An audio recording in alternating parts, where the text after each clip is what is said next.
देखिए, ऐसे के अंदर जो तीन चीज़ें जैसे हम बात करते हैं कि एक हमारे पास ओपिनियन होना चाहिए, फिर उसके बाद सपोर्ट ऑफ ओपिनियन होनी चाहिए, और तीसरी चीज़ जो किसी एक राइटिंग को ऐसे बनाती है वो उसका स्ट्रक्चर होता है। अब इससे पहले वाले लेक्चर्स में हम देख चुके हैं कि ओपिनियन कैसे निकाला जाता है किसी भी टॉपिक के ऊपर। ये बेसिकली क्या है, जो हमारी थीसिस स्टेटमेंट बनती है, इसके ऊपर हम डिटेल डिस्कस कर चुके हैं। उसके बाद हमने देखा सपोर्ट ऑफ ओपिनियन, जो हमारी आउटलाइन है, ये बनाने के लिए ब्रेनस्टॉर्मिंग हमने कैसे करनी है, और ब्रेनस्टॉर्मिंग करने के बाद हमने अपने आइडियाज़ को अरेंजमेंट कैसे देनी है।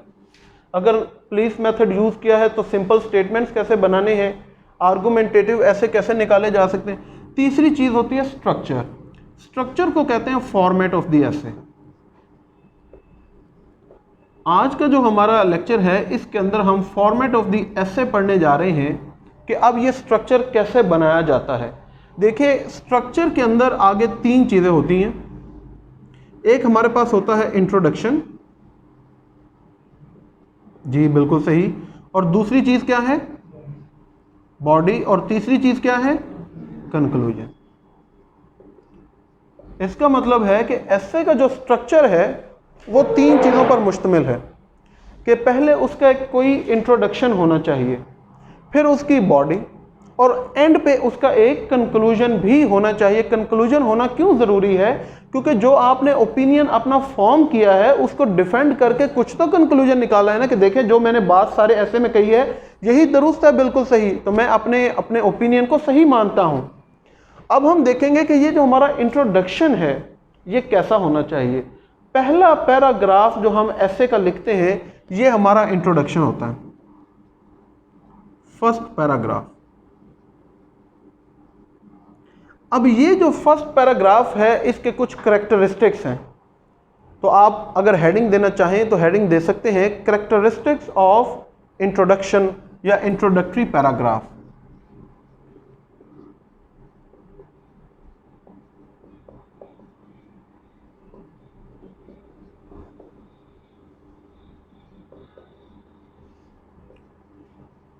कि जब आपने वो पैराग्राफ लिखना है तो वो कैसा हो।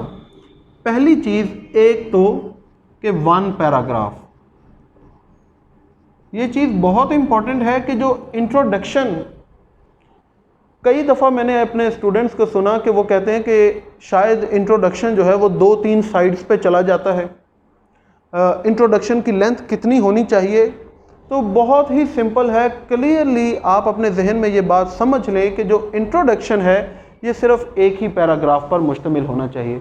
अब ये पैराग्राफ क्या 4 सफ़ों का होना चाहिए, 2 सफ़ों का होना चाहिए? ये पैराग्राफ की जो आइडियल लेंथ है, मैं ये नहीं कह रहा कि इतना ही होना चाहिए, जो आइडियल लेंथ है वो है 150 to 200 वर्ड्स। 150 से जो 200 वर्ड्स का ये आपका एक ही इंट्रोडक्टरी पैराग्राफ जो है वो होना चाहिए, या फिर इसे आप कह सकते हैं कि 10 to 15 लाइंस। भाई थोड़ा सा ज़ाहिर है फ्लक्चुएशन इसके अंदर है, आप ऊपर नीचे भी जा सकते हैं, आप 20 लाइंस भी लिख सकते हैं, 22 लाइन, लेकिन आइडियल कि 10 से 15 या 20 लाइंस के अंदर आपने इंट्रोडक्टरी जो है वो पैराग्राफ लिखना होता है। दूसरी चीज़ जो दोबारा इम्पॉर्टेंट है वो है कि introductory paragraph should have a general start. General start का मतलब क्या है ये अभी हम सीखेंगे कि जनरल स्टार्ट क्या होता है, कि ऐसे जो है वो बेसिकली एक जनरल लाइन से शुरू होना चाहिए। तीसरी चीज़ जो इसके अंदर कि introductory paragraph must have a specific and. Start कैसा होना चाहिए, जनरल, जो ब्रॉड हो, लेकिन इंट्रोडक्टरी पैराग्राफ ये जो हम जैसे कह रहे हैं कि लेट्स से कि 15 लाइंस, तो जो आखिरी लाइंस होंगी, जो आखिरी सेंटेंसेस होंगे वो स्पेसिफिक होंगे। ये स्पेसिफिक एंड का मतलब क्या है कि आखिर में आपकी जो है वो थीसिस स्टेटमेंट आनी चाहिए। तो अब आपको पता होना चाहिए कि जो आपने ऐसे की थीसिस स्टेटमेंट लिखनी है वो आपने यहाँ पर शुरू में नहीं लिखनी, वो बेसिकली इंट्रोडक्शन के पैराग्राफ का जो एंड होता है वहाँ पर आपकी जो है वो थीसिस स्टेटमेंट आनी चाहिए। चौथे नंबर पर जनरल एंड स्पेसिफिक एंड्स जो हैं मस्ट बी इंटरलिंक्ड, कि जो आपका इंट्रोडक्टरी पैराग्राफ की शुरुआत है और जो एंडिंग है, इनके दरमियान जो आपने सारी जो 10-12 लाइंस लिखी हैं उनका कोई ना कोई कनेक्शन आपस में ज़रूर होना चाहिए। इस तरह लिखें कि वो लगे कि आप शुरू से एक ब्रॉडर वर्जन में बात करना जा रहे हैं और फिर उसको नैरो डाउन करते जा रहे हैं, आप कनेक्ट कर रहे हैं अपने उस थीसिस स्टेटमेंट के साथ। ये कैसे, अभी मैं आपको जो है वो बताता हूँ। यस, बिल्कुल ऐसे ही, यस, शाबाश, वही तरीक़ेकार हम अपनाने जा रहे हैं। देखिए जो इंट्रोडक्टरी पैराग्राफ होता है ना, इसको हम 3 हिस्सों में डिवाइड करते हैं, 5, 6,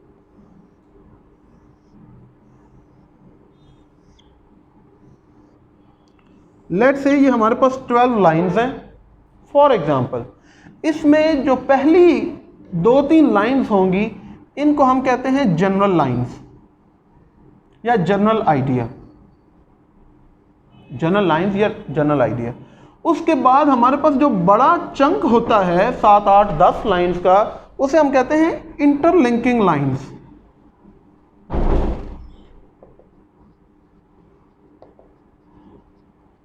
और जो आखिर में 2-3 लाइंस होंगी उसे हम कहते हैं, यस बिल्कुल सही, स्पेसिफिक आइडिया। ये स्पेसिफिक आइडिया जो है ये हमारा थीसिस स्टेटमेंट कहलाता है। नहीं, अगर आर्गुमेंटेटिव ऐसे लिखे ना, तो आर्गुमेंटेटिव ऐसे में ये मस्ट होता है कि आपने आउटलाइन में सबसे पहले थीसिस स्टेटमेंट की हेडिंग देकर उसके आपने थीसिस स्टेटमेंट लिखना है। आर्गुमेंटेटिव, अगर लेट से कि आप आउटलाइन बनाना जा रहे हैं, आर्गुमेंटेटिव आपने ऐसे लिखना है, या आपने मार्कर के साथ हेडिंग दे दी आउटलाइन, फिर नीचे आपकी ये हेडिंग होगी थीसिस स्टेटमेंट। ये हेडिंग देकर अब आपने यहाँ पर अपनी थीसिस स्टेटमेंट लिख दी। जब आपने ये थीसिस स्टेटमेंट लिख दी तो फिर उसके बाद जो है वो बुलेट फॉर्म में आपने अपनी सारी आउटलाइन जो है वो बना देनी है। अगर आप कोई डिस्क्रिप्टिव ऐसे लिख रहे हैं तो डिस्क्रिप्टिव ऐसे में तरीकाकार क्या होता है कि आपने सबसे पहले हेडिंग देनी है इंट्रोडक्शन, वो आउटलाइन ज़ाहिर लिख कर, और इंट्रोडक्शन में आप एक जनरल लाइन भी लिख सकते हैं, या अगर आपका दिल चाह रहा हो तो आप यहाँ पर भी थीसिस स्टेटमेंट लिख सकते हैं, लेकिन थीसिस स्टेटमेंट की आपने यहाँ पर हेडिंग नहीं देनी, इंट्रोडक्शन।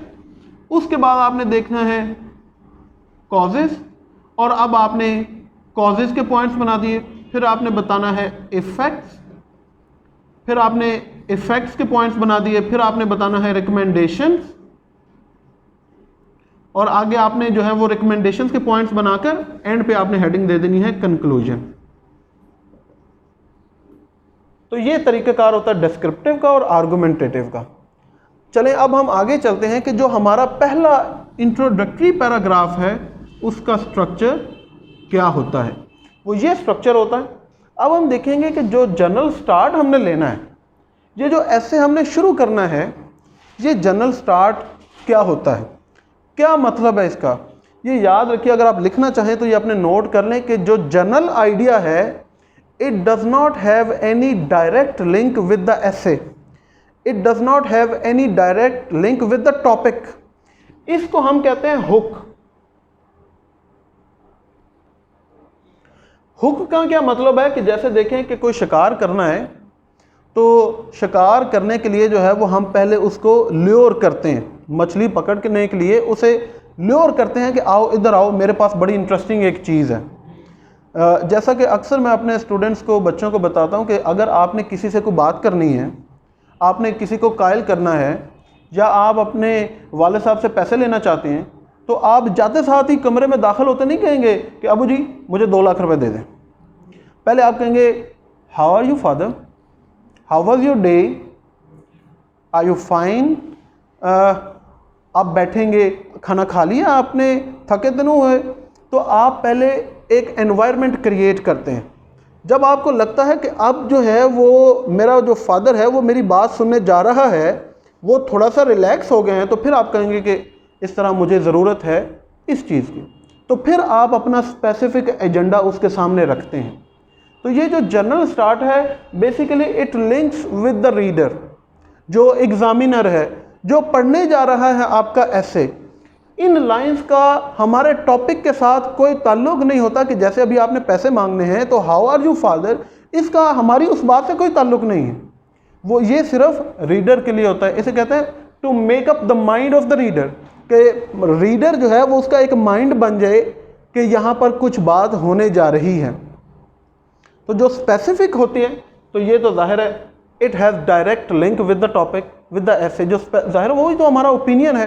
तो ये चीज़ जो है वो आपने जहन में रखनी है। अब now there are two ways to write a general start.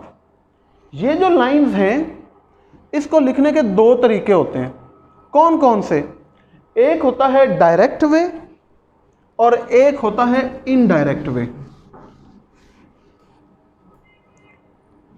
तो हम हेडिंग दे सकते हैं कि general start, how to take a general start, कि हमने अपना कोई भी ऐसे किस तरह लिखना है। तो ये दो तरीकों से लिखा जा सकता है। दूसरा कौन सा होता है भाई? Indirect way. अब हम देखेंगे कि ये डायरेक्ट वे क्या है और इनडायरेक्ट वे क्या है। तो पहले हम देखते हैं कि इनडायरेक्ट वे से कोई ऐसे जो है वो किस तरह स्टार्ट किया जा सकता है। इसके अंदर नोट कर लीजिए कि इनडायरेक्ट के अंदर कौन कौन सी चीज़ें आती हैं, जैसा कि कोई कोटेशन। जी शाबाश। आप अपना ऐसे किसी कोटेशन से स्टार्ट, तो इसका मतलब है कि पहली इंट्रोडक्शन की शुरू की लाइंस में आपने एक कोटेशन लिखी, आगे आपने हल्का सा उस कोटेशन को एक्सप्लेन कर दिया, फिर आगे हम अपनी कहानी जो है वो, या आपको कोई कुरान की आयत आती है, कोई शेर आता है, आप उसके साथ जो है वो अपनी कहानी शुरू कर सकते हैं। उसके अलावा कोई स्टोरी, कोई ना कोई वाकया। फॉर एग्जांपल जैसे कल हम प्रीवियस लेक्चर के अंदर gender equality is a myth, इसके ऊपर डिस्कस कर रहे थे, और आपने रिसेंटली कोई आर्टिकल पढ़ा अखबार के अंदर, तो उसमें आप बता सकते हैं कि अखबार के अंदर एक आर्टिकल छपा जिसके अंदर ये बातें जो है वो बयान की गई हैं। तो वो आप बातें बयान करते करते उसको एंड पे रिलेट कर देते हैं कि देखें जिस तरह उस आर्टिकल के अंदर ये सारी कहानी, ये बात बयान की गई, तो किस तरह जेंडर इक्वालिटी जो है ये भी फैक्ट नहीं है। तो आप एक स्टोरी या आप अपनी ज़ात से कोई कहानी जो है वो आपसे जुड़ी हो, लेकिन उसे आप जो है वो थर्ड पर्सन के अंदर जो है वो भी आप रिलेट कर सकते हैं। कोई ना कोई इंसिडेंट, कोई वाकया, किसी मशहूर, किसी पॉपुलर पर्सनैलिटी की ज़िंदगी का कोई वाकया बयान कर सकते हैं। उसके अलावा जी हाँ बिल्कुल, वो तो हो गया ना, जैसे ये देखें कोई शेर वगैरह, पोइट्री, या फिर आप जो है वो कोई क्वेश्चन। जनरल स्टार्ट जो है वो आप कोई क्वेश्चन स्टेटमेंट से भी बना सकते हैं। फॉर एग्जाम्पल कोई भी, जैसे gender equality is a myth ही है, तो can men and women live together? Are men and women equal in every sense? Question statement. तो ये आप अपना जनरल स्टार्ट जो है वो किसी क्वेश्चन स्टेटमेंट, कोई रेफरेंस देकर, कोई शेर लिखकर, कोई कोटेशन लिखकर, कोई आर्टिकल का हवाला देकर, कोई कहानी शुरू करके भी आप अपना जो है वो जनरल स्टार्ट ले सकते हैं। अभी हम सिर्फ यहाँ पर पहुँचे, ये याद रखें। इस तरीक़ेकार को कहते हैं इनडायरेक्ट वे। इनडायरेक्ट वे में ये चीज़ें शामिल हैं जिससे आप अपना कोई भी ऐसे शुरू कर सकते हैं। दूसरा तरीक़ेकार क्या है? Direct way. डायरेक्ट वे के अंदर अब हमारे पास दो चीज़ें आती हैं। कौन कौन सी आती हैं भाई? टॉपिक में से जी बिल्कुल सही, जैसे जेंडर मिथ या इक्वालिटी की चीज का। जी बिल्कुल ऐसे, बिल्कुल ऐसे ही। डायरेक्ट वे में ये होता है कि आपने ये जो जनरल आइडिया है ये बेसिकली जो हमारा टॉपिक है, जैसे जेंडर इनइक्वालिटी या gender equality is a myth, तो आप कोई कोटेशन ना लिखें, आप कोई रेफरेंस ना लिखें, कोई आप शेयर ना लिखें, बल्कि उस टॉपिक में से कोई आइडिया उठाएं, जेंडर का वर्ड उठाएं, इक्वालिटी का वर्ड उठाएं, मिथ का वर्ड उठाएं और आप सिर्फ उसको ही एक्सप्लेन कर दें। मैं इसको यहाँ पर इस तरह लिखूंगा कि डायरेक्ट वे के अंदर क्या होता है कि एक्सप्लेन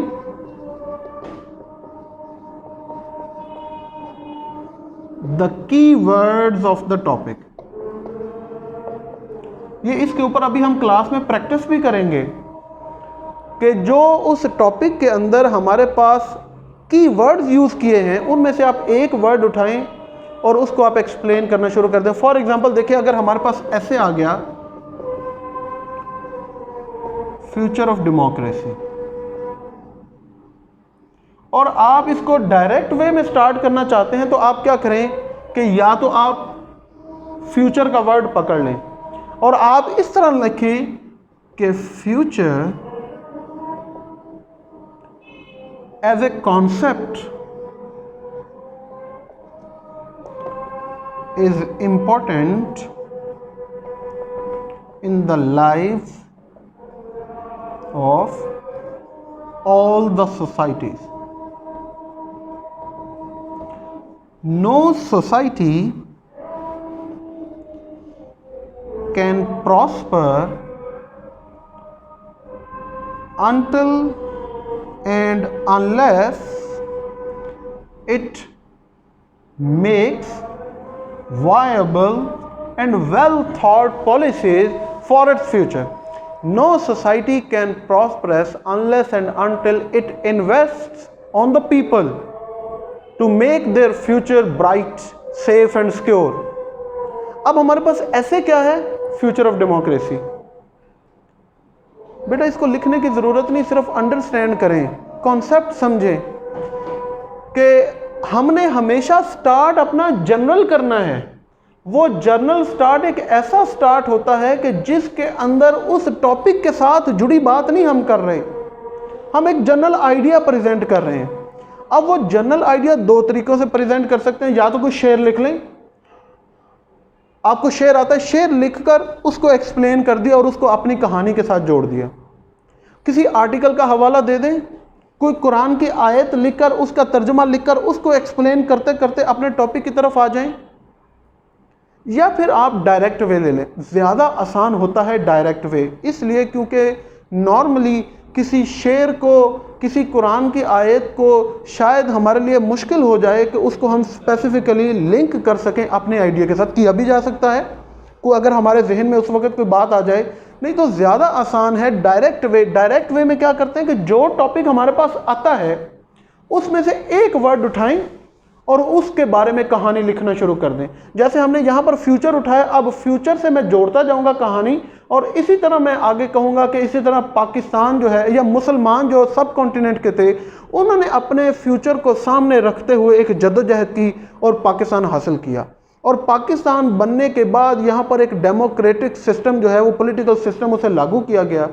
लेकिन unfortunately due to certain reasons, मैं ये नहीं लिखूंगा due to certain reasons, of course मैं थोड़ा सा उनको बताऊंगा कि किस तरह weak political infrastructure, economic exploitation की वजह से, या सोशल और कल्चरल कुछ जो है वो उनके नॉर्म्स की वजह से, जो डेमोक्रेसी का फ्यूचर जो है इट इज़ नॉट सेफ। यहाँ पे आगे मैं अपना जो है वो कहानी पहला पैराग्राफ एंड कर दूंगा कि मतलब क्या है कि अब देखें यहाँ से मैंने शुरू किया और इसको मैं जोड़ दूंगा फ्यूचर ऑफ डेमोक्रेसी इसके साथ। अब अगर मुझे लफ्ज़ फ्यूचर अच्छा नहीं लग रहा तो ठीक है, मैं फ्यूचर से अपनी कहानी नहीं शुरू करता, मैं डेमोक्रेसी से शुरू कर लेता हूं। तो मैं अब क्या करूंगा कि मैं डेमोक्रेसी को डिफाइन कर दूंगा। आप समझ रहे हैं? अब ये तो आसान है कंपैरेटिवली कि आप कहें कि democracy yes is a rule of the people, for the people and by the people. It is the best available political system present in the world. ये बेहतरीन निज़ाम है। Although the world is experiencing many other political systems like autocracy, dictatorship, जो भी आप कहें, लेकिन they are not as fruitful as democracy is. Throughout the modern world, throughout the civilized world, this political system is applicable. We can see its fruits bringing, या फिर ये system bringing its fruits everywhere, जिसके अंदर जो है वो आपके पास freedom of speech है, बेसिक ह्यूमन नीड्स जो है वो पूरी होती हैं, जिसके अंदर एक चेक एंड बैलेंस, एक मेरिट, एक रूल ऑफ लॉ जो है वो आपको नज़र आता है. बट अनफॉर्चुनेटली जाहिर है जाएगा फ्यूचर ऑफ डेमोक्रेसी अगर इन द वर्ल्ड है या future of democracy in Pakistan है, तो उसमें फिर आप देखेंगे कि आपको दुनिया के अंदर, जैसे अभी रिसेंटली नेशनलिज्म की एक अप्रोच जो है वो दुनिया के अंदर उभर कर सामने आ रही, ऐसे लीडर्स आ रहे हैं जो डेमोक्रेसी को नहीं, जो पब्लिक वेलफेयर को सपोर्ट नहीं, बल्कि वो नेशनलिज्म, मुल्क की खातिर, जैसे इंडिया के अंदर अब हमने रिसेंटली देखा, ये पिछले 4 सालों में जो डोनाल्ड ट्रंप ने रूल किया, वो एक स्पेसिफिक रेस को लेकर, एक स्पेसिफिक एजेंडे को लेकर जो है वो इलेक्शन लड़े जा रहे हैं. तो दुनिया में अब ऐसी पर्सनैलिटीज़ जो है वो उभरती आ रही हैं. जर्मनी के अंदर देख लें, फ्रांस के अंदर देख लें, तो हम कह सकते हैं कि दुनिया में आने वाले वक्तों में, फिर the way technology is progressing, the way countries are acquiring nuclear जो weapons, तो we cannot say, or the present gap या ever increasing gap between the rich and the poor countries, इनको ग्राउंड बनाकर हम कह सकते हैं कि future of democracy in the world is not safe. अगर future of democracy in Pakistan हो तो डेमोक्रेसी को डिफाइन इसी तरह हमने देखे, यहाँ पर पहली लाइन में डेमोक्रेसी और पाकिस्तान का आपस में कोई ताल्लुक नहीं है. हमने डेमोक्रेसी को ऐसे बयान करते हैं, हम एंड पे हम कह देंगे कि पाकिस्तान के अंदर हमें फ्यूचर ऑफ डेमोक्रेसी क्यों, जैसे हमने पीछे भी अभी हमने डिस्कस किया 1 मिनट पहले. तो जनरल स्टार्ट का बेसिकली मतलब क्या होता है?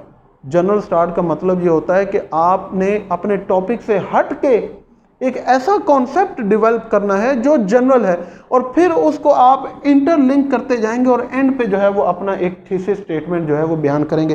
तो अभी हम यहाँ पर इससे रिलेटेड जो है वो एक एक्सरसाइज करते हैं.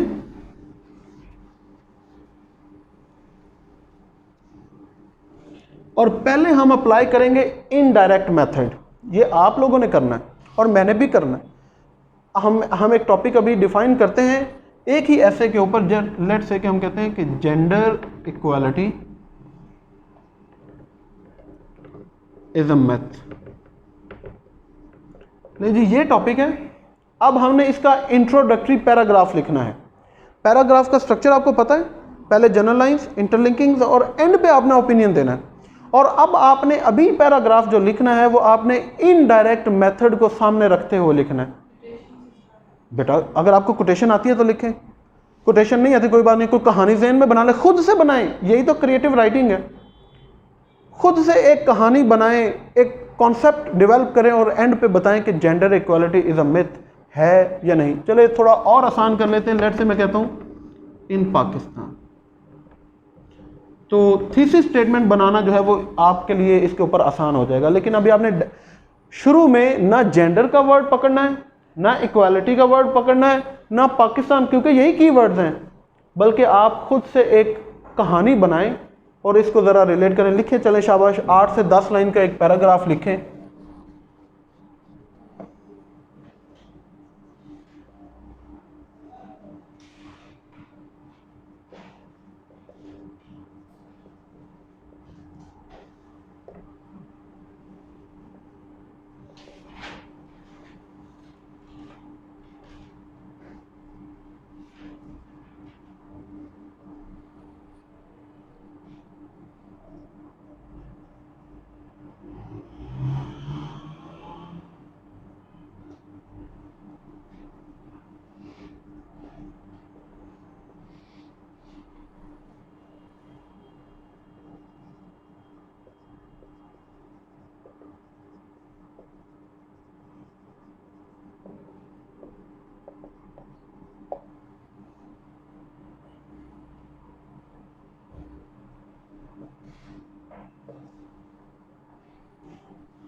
जगह थोड़ी अभी काफ़ी लिखा जा सकता था।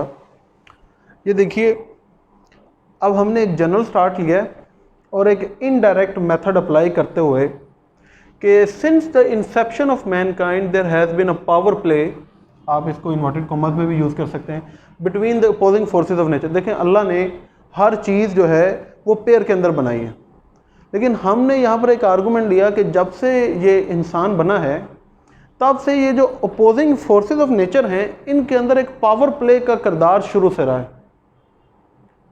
दोनों जो है वो एक दूसरे को डोमिनेट करने की कोशिश करते हैं।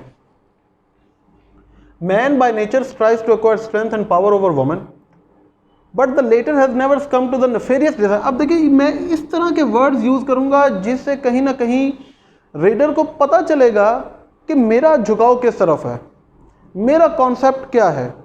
तो मैं ये यहाँ पर ये वर्ड कि ये अल्टीरियर मोटिव्स हैं, ये कोई बाय बर्थ बाय नेचर ये उसके पास जो है वो ब्लेसिंग नहीं है, या ये उसका रोल नहीं है कि उसने जो है वो औरत के ऊपर जो है वो हमेशा जो है वो कब्जा करके रखना है, उसको काबू करके रखना है, बस बल्कि ये उसके अल्टीरियर मोटिव हैं। उसके दिल के अंदर एक बात है, वो उसके सेल्फिश इंटरेस्ट हैं जिसकी वजह से जो है वो उसको काबू करना चाहता है। तो इसलिए जो लेटर है women has never come to the nefarious designs of the former, तो वो कभी वो हिम्मत उसने नहीं हारी, चाहे जितनी भी स्ट्रगल हुई। In actual women herself has always been in the hunch to overcome man. तो हम दूसरा एंगल कि बल्कि अगर मर्द कोशिश करता रहा है तो इसी तरह जो औरत है उसने भी हमेशा कोशिश रखी है कि वो मर्द। तो आज भी देखें कि दुनिया में हमारे पास दोनों तरह की सोसाइटीज़ मौजूद हैं। पैट्रियार्कल सोसाइटी भी मौजूद है, मैट्रियार्कल सोसाइटी भी मौजूद है, ऐसे जहाँ पर जो बाप है, जो मेल फिगर है वो डोमिनेट करता है, और ऐसी सोसाइटीज़ भी जहाँ पर फीमेल फिगर जो है वो रूल करती है फैमिली को। This innate desire to ascertain power role. तो इसका मतलब है कि ये असल में मसला सिर्फ एक में नहीं है, ये दोनों में है। दोनों में है तो हम कहेंगे ना gender equality is a myth. तो ये जो पावर प्ले की इनेट डिज़ायर है over the others has led to a philosophical debate. वो क्या है? Can man and women be ever equal? तो ज़ाहिर है जब ये दोनों के अंदर ही ऐसे मोटिव्स हैं तो इसकी वजह से एक डिबेट हुई कि क्या इनको हम किसी ग्राउंड पर कभी इकट्ठे भी कर सकते हैं। अनफॉर्चुनेटली अब मैंने क्या किया, क्योंकि हमारा टॉपिक है इन पाकिस्तान, तो ज़ाहिर है पाकिस्तान के साथ कहीं तो जोड़ना है, तो पहले ओवरऑल तारीख में दुनिया के साथ जोड़ दिया, अब इसको पाकिस्तान के साथ which is a predominately an under developed state, जो कि ज़ाहिर है एक अंडर डेवलप्ड स्टेट है। ये मैंने क्यों लिखा? इसलिए लिखा क्योंकि अंडर डेवलप होने की वजह से पाकिस्तान को इस तरह के मसाइल का जो है वो सामना दूसरे मुल्कों की निस्बत ज़्यादा करना पड़ रहा है। तो अंडर डेवलप्ड स्टेट ये हर एंगल को कि यहाँ पर सोसाइटी भी इसका मतलब है कि अभी उस नहज तक नहीं पहुँची, पॉलिटिकल स्ट्रक्चर वैसा नहीं है, इकोनॉमिक फैसिलिटीज़ वहाँ पर नहीं है, कल्चरल नॉर्म्स हमारी वैसी नहीं है, एजुकेशन वैसी नहीं है। तो इसलिए यहाँ पर ये इस तरह के लफ्ज़ हमें यूज़ करने पड़ेंगे जिससे people do not have sufficient education. अब मैं असल में बताना चाह रहा हूँ कि कौन कौन सी वजह है जिसकी वजह से gender equality is a myth. Education नहीं है, ट्रेनिंग नहीं है to accept and realise their roles in this modern age of globalisation. तो मैं कहीं ना कहीं अपने ऐसे के अंदर तनकीद करने जा रहा हूँ कि दुनिया जो है वो ग्लोबल विलेज बन चुकी है। दुनिया देखे तरक्की करके कहाँ पर पहुँच रही है, और अभी हम जो है वो अपनी जो 51% या 50% आबादी है उसको उसके रोल ही असाइन करने के लिए तैयार नहीं है। तो यहाँ पर इसलिए ये वर्ड यहाँ पर यूज़ किया गया। Further more social, political, economic and religious factors have widen the gap between the two genders. तो इनकी वजह से भी दोनों जेंडर्स के दरमियान जो है वो एक गैप जो हमेशा से क्रिएट होता आ रहा है पाकिस्तान के अंदर। Hence it can be safely said that gender equality is a myth and it can only be made a truth. अब मैंने कोई सोल्यूशन भी तो देना है कि नहीं, तो लिहाजा ये सच तभी बना सकते हैं, इसको ख़त्म तभी किया जा सकता है bye transforming the society on the modern footings, कि अगर हम अपने पूरे माशरे को ही जदीद तकाज़ों के मुताबिक जो है वो उनको ट्रांसफॉर्म करें। तो वो जदीद तकाज़े क्या होंगे जो मेरा सोल्यूशन है जी। ओके जी, तो आई होप कि अब आपको ये, जब आपने ये पढ़ा होगा आपको समझ आएगी कि जनरल स्टार्ट इनडायरेक्ट वे में कैसे लेते हैं, तो किस तरह हम उसको आगे जोड़ेंगे अपने आइडिया के साथ, अपने जो हमारा थीसिस स्टेटमेंट होगा। इसी तरह आगे हम नेक्स्ट लेक्चर में देखेंगे कि जो बेसिकली हमारे पास डायरेक्ट वे है उसको कैसे एक्सप्लोर किया जाता है।